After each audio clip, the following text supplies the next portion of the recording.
Hey guys, welcome to a brand new video on my channel, Makes Movies. If you are new to this channel, this is basically where I talk to you guys about my passion for movies.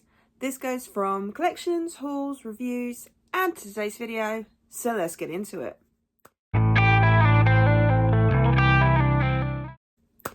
Okay, so of course we're now into the third month of 2025. I cannot believe we are 3 months in. Still surprising me how quick time flies now.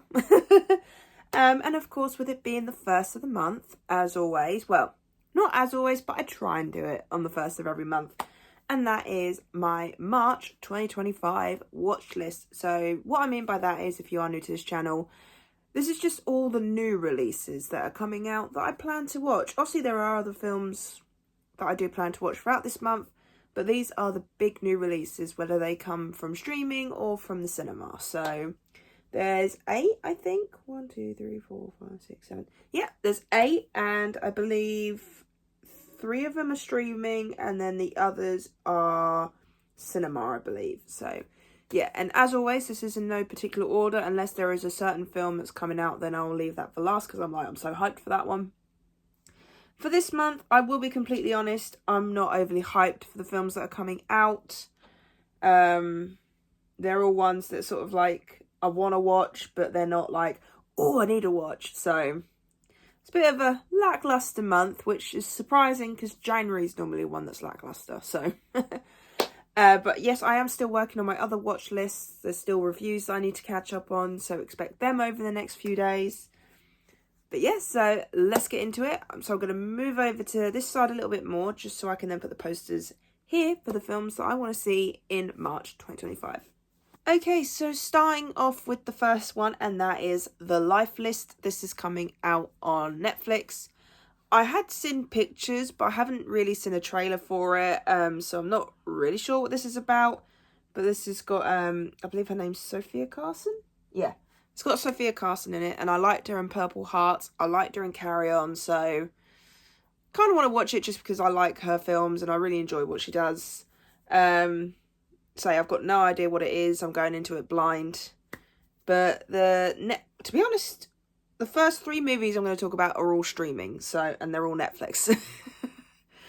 But yeah, so carrying on, I've got absolutely no idea what this one's about either, and that is The Electric State. I have no idea. I've not seen a trailer for it, but I have seen people sort of like talk about it and just be like, I think they even did like did they do a premiere or something? There was something that popped up on my TikTok with the poster in the background. So kind of want to watch it just because from looking at the poster, it's clearly going to be robots and stuff. And it'd be nice to watch some more robot type things because I don't think I've really ventured far into that. I've seen a few, I mean, obviously like robots from Blue Sky and RoboCop and things like that. But to be honest, I don't know how much I've actually watched robot-wise. I don't obviously count the Avengers and things like that. But yeah, I don't think I really have.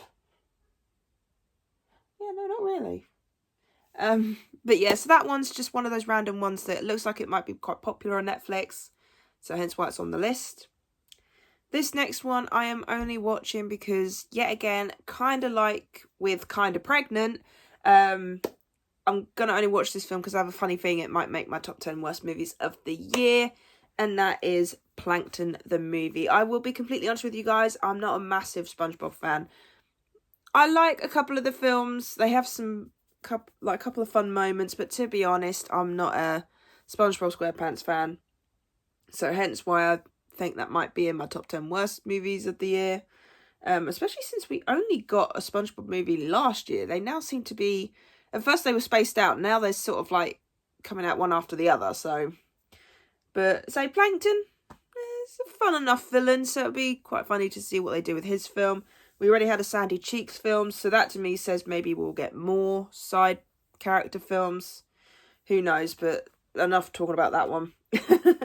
The next slot, I've seen a trailer for 3 of them. No, 4 of them. There's only 1 of them I haven't seen a trailer for. But the poster intrigued me. But so this next one I'm going to talk about is Mickey 17. Mickey? Yeah, Mickey 17. This is the one starring Robert Pattinson. I do want to watch this one just because I do like Robert Pattinson, and of course, I saw the trailer for it. I was actually quite surprised because at first I weren't really going to watch it. Then I saw the trailer for it a couple of times, and it's sort of like gotten in my head that I kind of want to watch it now. I know, shocker. I mean, I am a Robert Pattinson fan. I prefer his role in the Batman than I do Twilight. But I'm looking forward to seeing what he does with this role. It looks unique and fun. So, yeah, expect a review for that when that comes out. I believe that actually comes out, I want to say it's next February. Next February? Next Friday. Oh my god. I'm thinking a year ahead. But yeah, so I'm going to try and watch that the day it comes out because I've actually got the day off that day. So I might try and go and see it on the day. Although I was going to do that with Bridget Jones and it was packed. So who knows. This next one is the one that I'm only going to go off by the poster. Last Breath. Yeah. I can't remember who is in this. I'm going to have a look it up quickly. Woody Harrelson, yeah. And he's the only one I recognise in that one. Okay. So I kind of want to watch it just because I do like Woody Harrelson. I think he has done some amazing roles. I mean, Zombieland, obviously his character in that. I love that. I liked him in Venom too. You know, he's quite good in that. And I've seen him in a few other things. So I'm looking forward to seeing what he does in this. Like I said, I have not seen a trailer for this. So I'm going into this one completely blind. In fact, yeah. There's 4 movies I'm going in blind for. 4 movies, I've seen trailers. So this could be a fun little thing. The next one, I'm only going to watch because it looked intriguing to me. And that was from the trailer. I get Mr. and Mrs. Smith vibes, so hence why, but it seems more serious and comedic, so that's why it's on the list, and that is Black Bag. Now this has, if I remember correctly, Cate Blanchett, Michael Fassbender, Regine Page, I'm sorry if I butchered that name just then, Pierce Brosnan. So watching from the trailer, I did get Mr. and Mrs. Smith vibes, and I think that's why I've added it to my list. Because that kept popping up every time I went to the cinema, especially in this month as well. So I'm looking forward to seeing what it's like. But then also at the same time, it's one of those, am I getting myself hyped for a film that's not going to be that great? We'll soon see. The next one is the first of the live action remakes we're getting this year. And it's Snow White. They need to stop with the live action films. This is just getting ridiculous now. I understand they were hyped up for a while, but now, especially since they're touching Lilo and Stitch, you muck up Lilo and Stitch and I will be pissed. I will be pissed. But luckily it's not the first one we're getting. I'm hoping that because it's going from streaming to the cinema, it will be better because Lilo and Stitch was supposed to go to streaming, so. But Snow White, I will be honest, I am not massively hyped for this. It's the only film on here that, well, no, the last one I'm going to talk about is the one that I kind of really want to see. But this is the only other one that I'm like, okay, yeah, it's the hype, it's the controversy, it's the things like that that make me want to go and see it. Plus, also, I want to do a ranking of the live action remakes. So expect all of the original versus remakes this month to be some of the Disney live action films. I probably won't do a ranking of the remakes until Lilo and Stitch. So I will be working on them on Letterboxd. However, it won't come out till Lilo and Stitch. But yeah, Snow White, I'll go see it. You know, it's one of those, I've got a cinema membership. Once I've been to the cinema twice, essentially everything else is then free. So I'm going to try and watch a couple of films before that one. I'm hoping it'll be Mickey 17 and Bridget Jones' Mad About Boy, because I still have not seen that one yet. So I'm hoping those 2 will be the films that are technically being paid for, and then the rest will be free. So we'll see, who knows, maybe this might surprise us, this might be better than we think, but who knows with these live action remakes. But this one here, the very last one I'm going to talk about, I had heard of it, hadn't watched the trailer. Then the trailer popped up during one of the films. I think it was Captain America. I think it might have been the Captain America film it popped up. Novocaine. yeah, so I've been quite into getting into Jack Quaid at the moment, because obviously I watched him in Companion and I really enjoyed that. He was in Scream 5. I quite enjoyed his character in that. So this one, from what I get of the trailer, he cannot feel pain. So he goes out and sort of like does things, and you know what? That actually kind of intrigued me. It looked funny, it looked good, the fight scenes looked good, and the fact that he's got to try and act without feeling pain,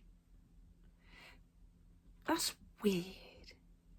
And I don't know why, that just intrigued me. That's the one that's intrigued me the most this month. That's the one I'm really looking forward to be honest. Out of all of these films on this list, Novocaine's the one I want to see. Unfortunately, it's not advertised at my local cinema just yet. But then I did think that of a film that come out, was it Companion? I didn't think Companion was going to show, and it did. So we'll wait and see. If not, I will try and go and see it at the View or the Odeon. Because unfortunately, things like Heart Eyes and The Monkey, I've still not been able to see because my local cinema has a very limited screening set. And they tend to show them the more popular films. So you had like Captain America, Bridget Jones, all of that. So I still need to see those. I'm really gutted I didn't get to see them last month. But expect reviews for those when I do eventually watch them. But no, Novocaine. I don't know why, that just intrigues me. Intrigues me quite a bit. So that's the one I'm looking forward to the most this month. So yeah, I really hope you enjoyed this video. The next couple of videos, to be honest, tomorrow's one will be a Blu-ray haul of everything that I've picked up. And then the Monday will be my Meg's Movies monthly wrap-up. Now, it used to be Meg's Movies Weekly Watches. Unfortunately, with my timings and shift patterns and with how I am with timing, it's been a lot more difficult doing it weekly. So I'm going to try doing a monthly wrap-up. I'm going to try a new template, see how that goes. Once I get more into a rhythm, then I might go back to the weeklies. So expect everything I watched in the month of February. New releases, old releases, first-time watches, rewatches, all of that. And I'll even talk about the TV shows I've been watching, because there was 2 shows I watched. One I finished, the other one I'm still going through because there is a lot of seasons for it. And yeah. But I'll talk about the shows as well. So yeah, I really hope you enjoyed this video. If you did, then do give it a thumbs up.